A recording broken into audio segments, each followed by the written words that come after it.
Happy Sunday, everybody. Today is November 23rd. Let's go over the games happened on Saturday, November 22nd. The first game is early game. The Clippers, they beat Charlotte Hornets, and how about James Harden,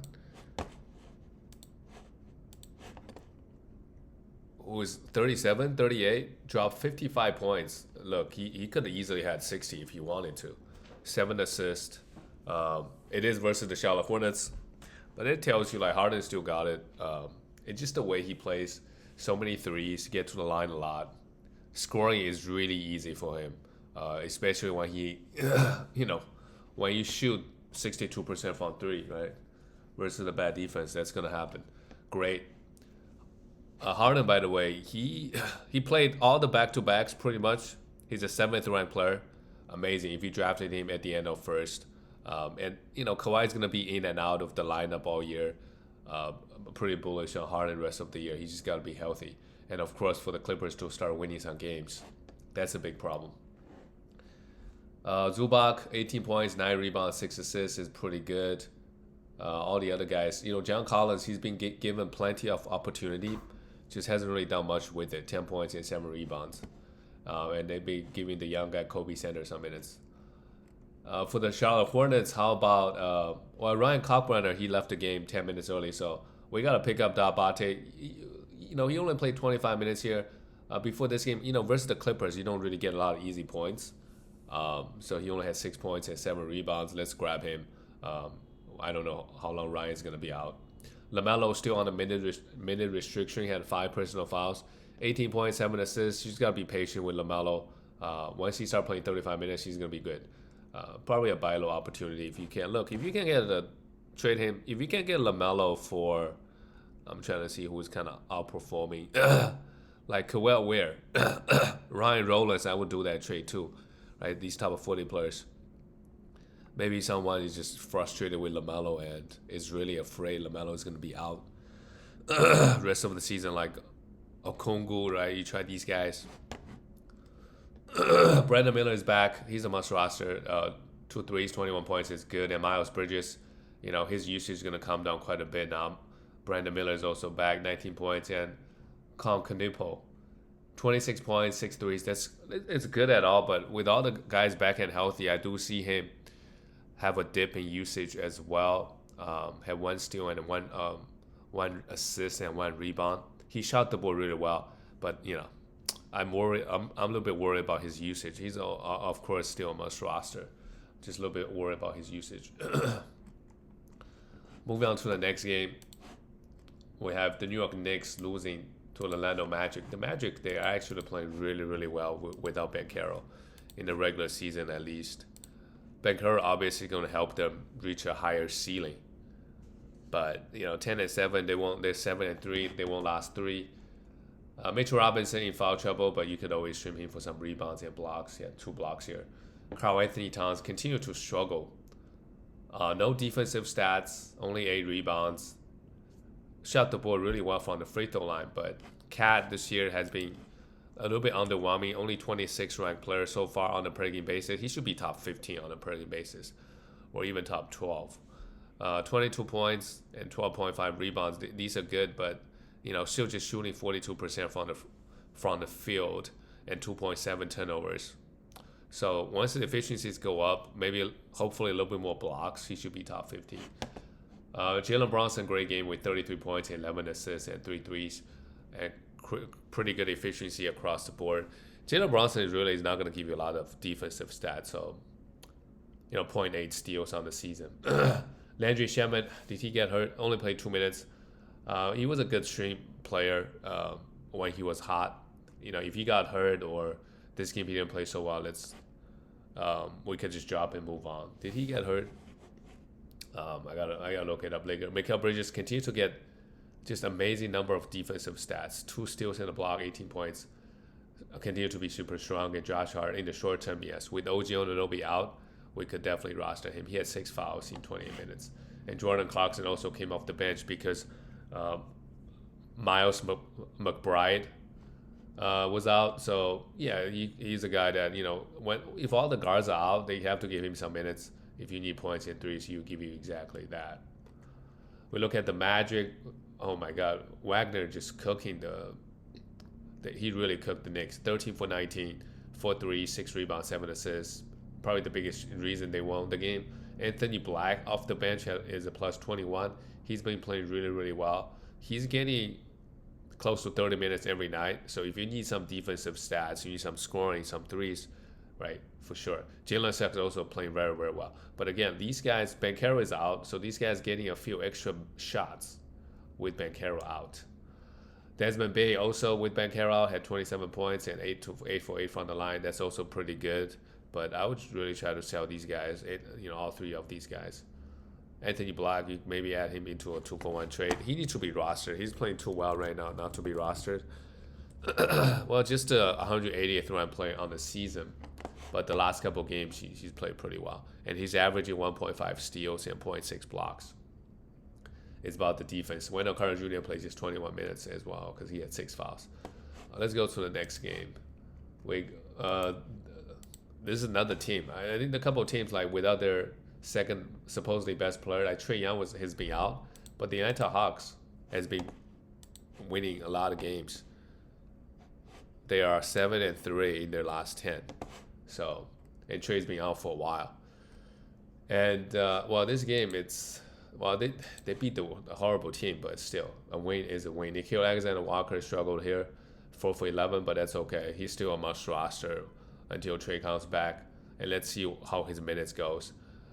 Dyson Daniels, a pretty all-around game, but only 1 steal and a block. Porzingis, with Okungwu out, he popped off. And this is what Porzingis can do, right? 30 points, 2 threes, 65% from the field with 3 blocks, and 4 assists as well.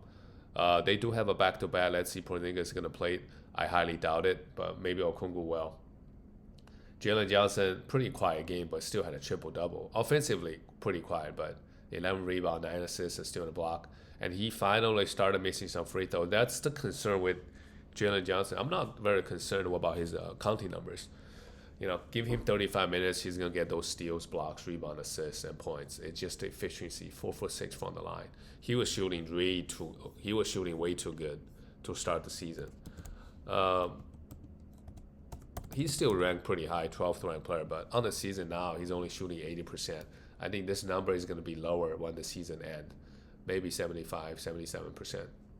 We'll see. Ricochet, even with everybody out, he doesn't get minutes. They don't trust him. So there's no point rostering him. For the Pelicans, Derek Queen, how about him? He's a must roster, obviously. I think we already seen what he could do. 20 points, 8 for 8 from the free throw line. Right? He's hitting his free throws. It's kind of like Emperor Şengün, right? Even though he's a center, he doesn't have the best field goal. But he gets you rebound, right? Only 3 assists here, but that's fine. He had 11 assists the other night, 2 steals and a block. Amazing, must roster, had 4 fouls.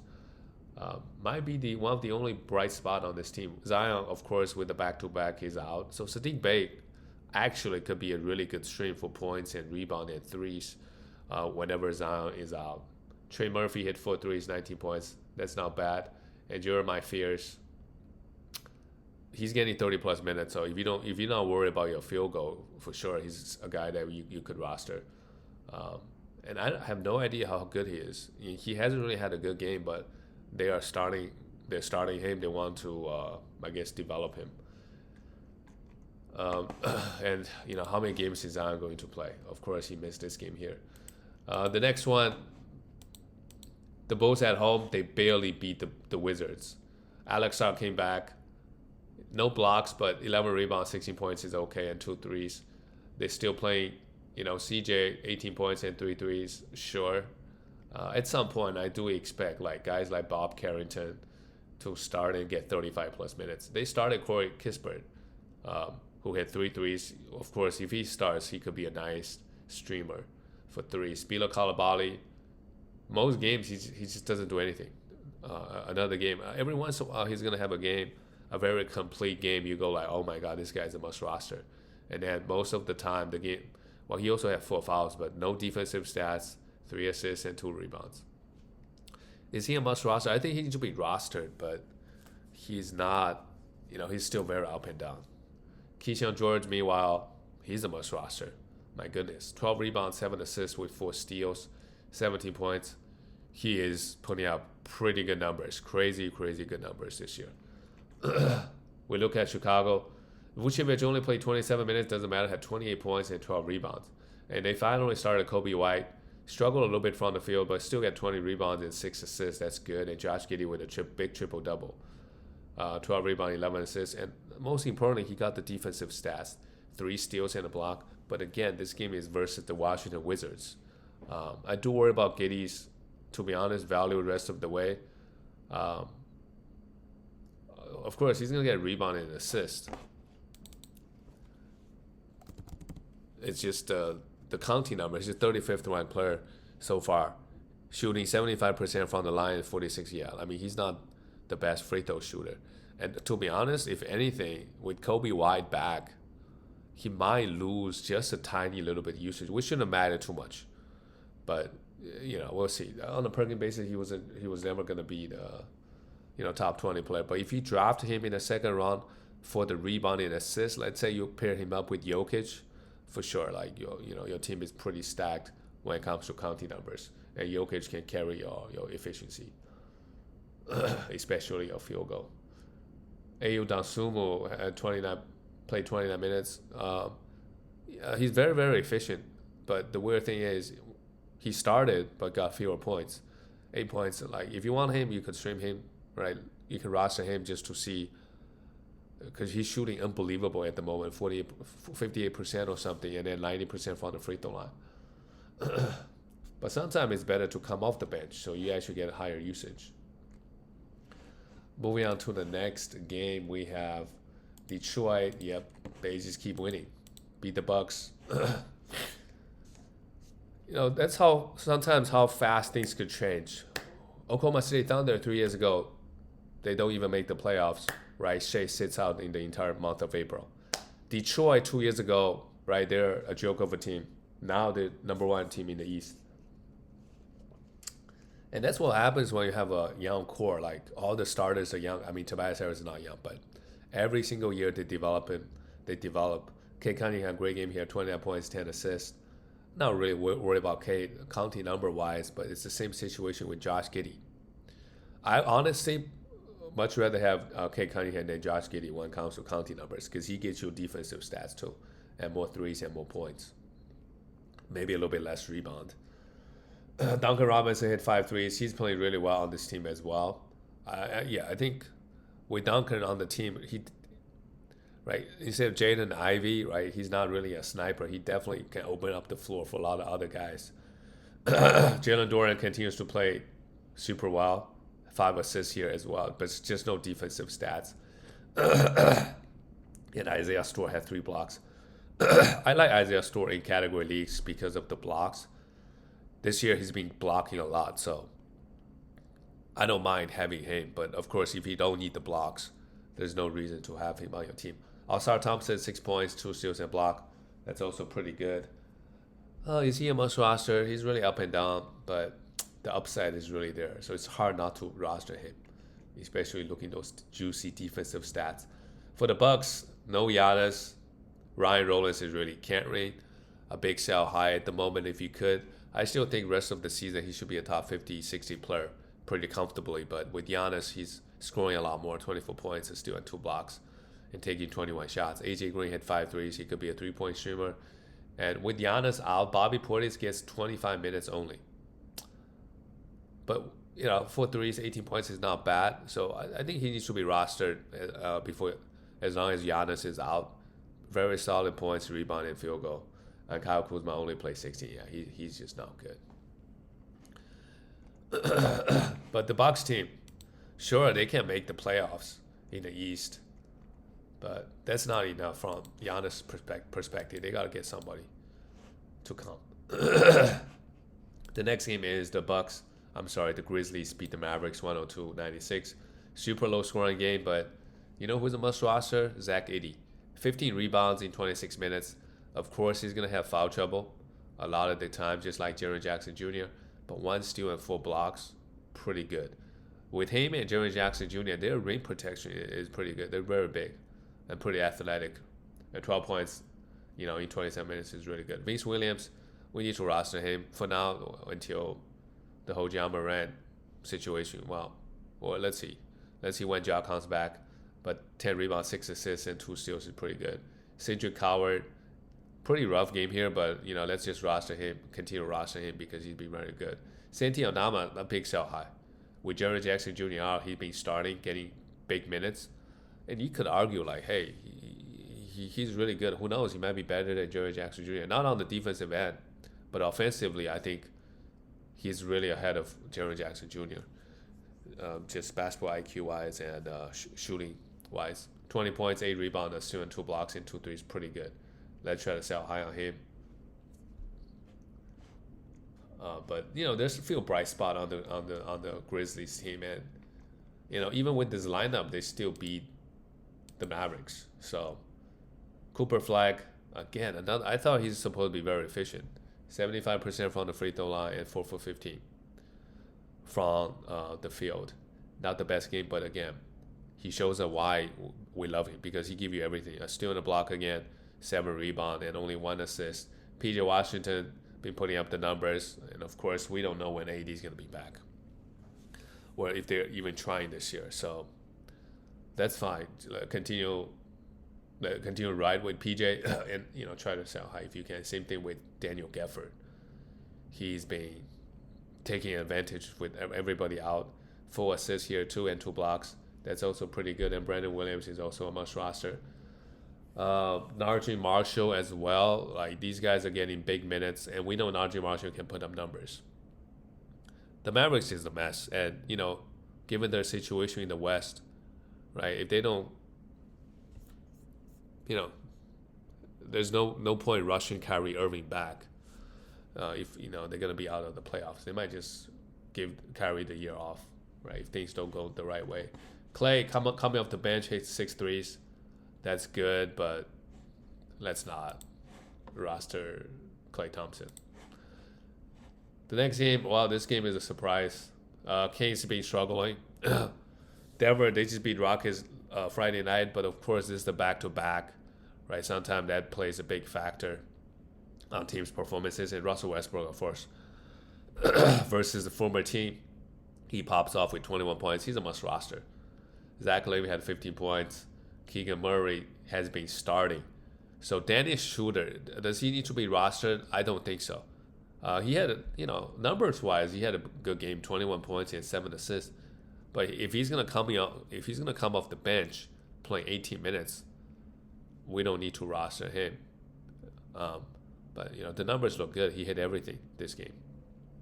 Zach LaVine, 15 points, and DeRozan, who's been struggling. The usage really is super low for DeRozan, 7 rebounds, 5 assists, and a block. He will get his.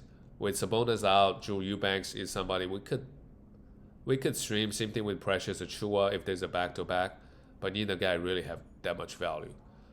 And then for the Denver Nuggets, it's just ridiculous for Jokic at this point. 44 points, 13 rebounds, 7 assists, and 3 threes. He's shooting this. It's not like he wants to. He kind of has to. Because, with Christian Brown going down with Aaron Gordon, right, he needs to score the basketball. Look at Bruce Brown, 1 for 7. Tim Hardaway Jr., 2 for 7. Nobody really had it go in this game, so he kind of just do it himself. Cameron Johnson, though, as soon as Christian Brown went down, he started playing a lot better. 4 threes, 20 points. Then he needs to be rostered. Try to sell him if you can. And Jamal Murray also had a decent game with 9 assists, 23 points, a steal and a block. And 3-3, Jamal Murray, he's actually had a very good start to the season. 23rd ranked player, 23 points, 6.7 assists with 1.2 steals with good efficiency. When you're playing alongside Jokic, you're going to get a lot of easy looks and a lot of easy shots. So Jamal Murray pretty good, but I would rather have some of the other guys. I'd rather have Josh Giddey compared to Jamal Murray. A big part of his value is the efficiency. Right, he's averaging 6.7 assists. That's actually a lot from Jamal Murray perspective. Because years in the past, he would get 5. Sometimes some years not even 5, and only 2.4 turnovers. So he's doing a lot of playmaking this year. That's good. That's it, guys. I'll see you tomorrow.